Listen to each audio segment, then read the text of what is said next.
पिछले दिनों बैठक में हुए हंगामे को लेकर मेयर आशा लकड़ा ने आज प्रेस वार्ता के दौरान फिर एक बार नगर आयुक्त पर हमला बोला।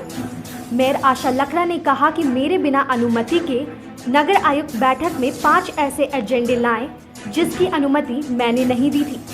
इतना ही नहीं, मेयर ने नगर आयुक्त पर सरकार का प्रतिनिधि होने का आरोप भी लगाया। अगर वह राजनीति करना चाहते हैं तो मैं उन्हें खुले मंच पर आमंत्रित करती हूं कि वह राजनीति करें। पिछले दिनों जो नगर निगम में हुई है उन विषयों को लेकर के आज विशेष बताना चाहती हूँ कि कहाँ से गड़बड़ियाँ हुई और किस तरह से विवाद बढ़े हैं।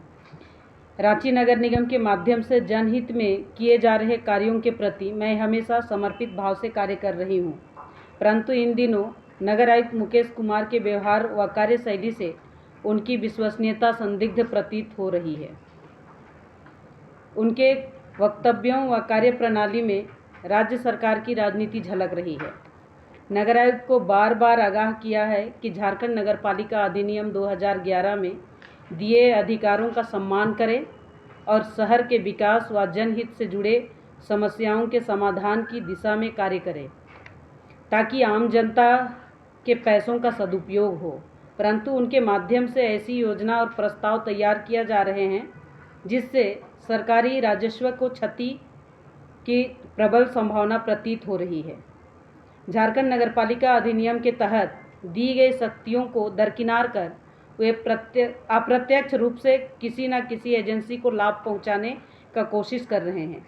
इन बिंदुओं पर मैं आप सभी का ध्यान आकृष्ट करना चाहूँगी, जो इस प्रकार से है कि 25 मार्च को नगर निगम परिषद की बैठक आहूत की गई थी। दिनांक 23/3/2021 को मेरे पास में नगर निगम परिषद बैठक से संबंधित एजेंडा की फाइल मेरे पास भेजी गई।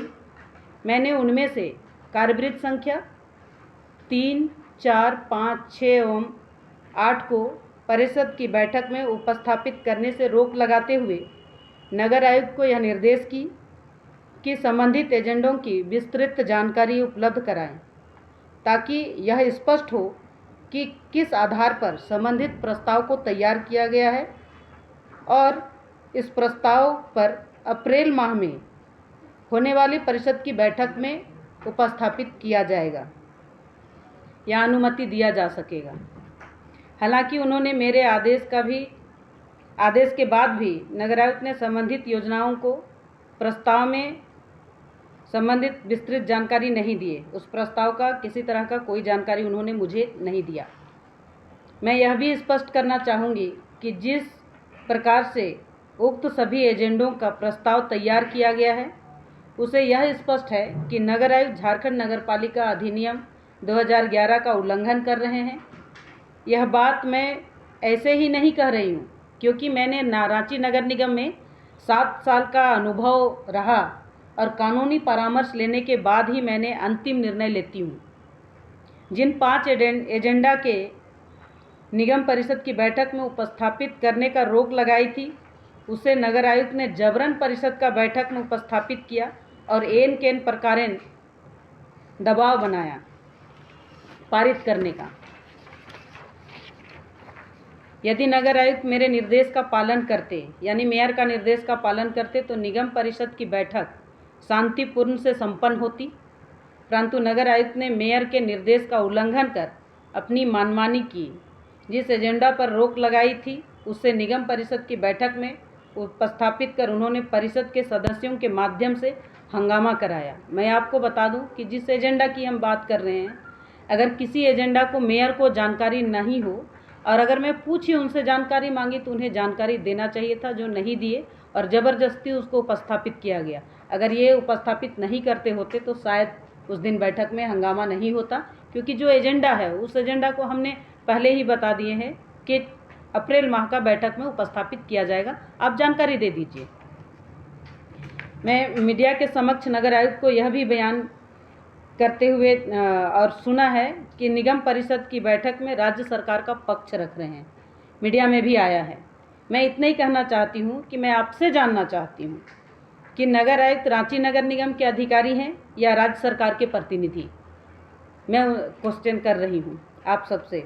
जानना भी चाहती हूँ कि क्या हो सकते हैं। मीडिया के समक्ष उनका यह बयान कि यदि उन्होंने कोई गलत कार्य किया तो वे इस्तीफा दे देंगे।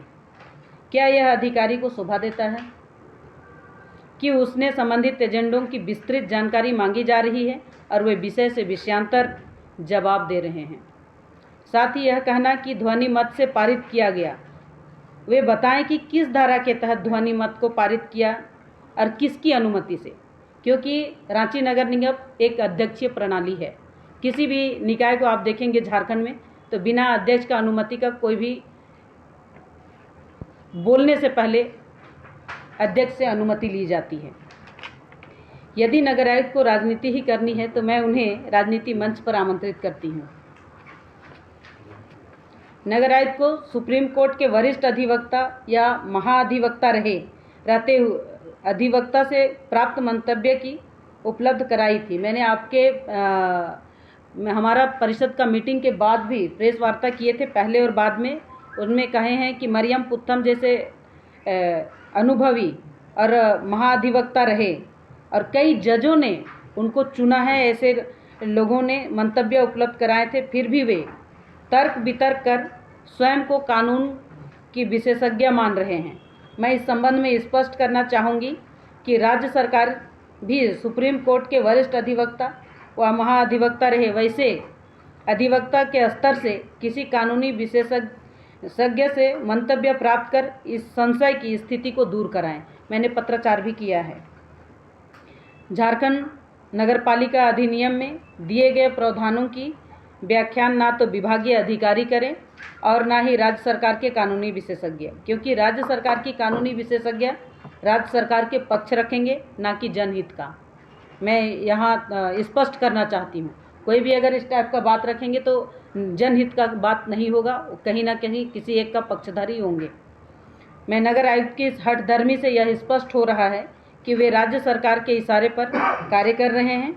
नगर आयुक्त इसी प्रकार अपनी मनमानी करते रहे तो रांची नगर निगम किसी बड़े घोटाले की आशंका से इनकार नहीं किया जा सकता है।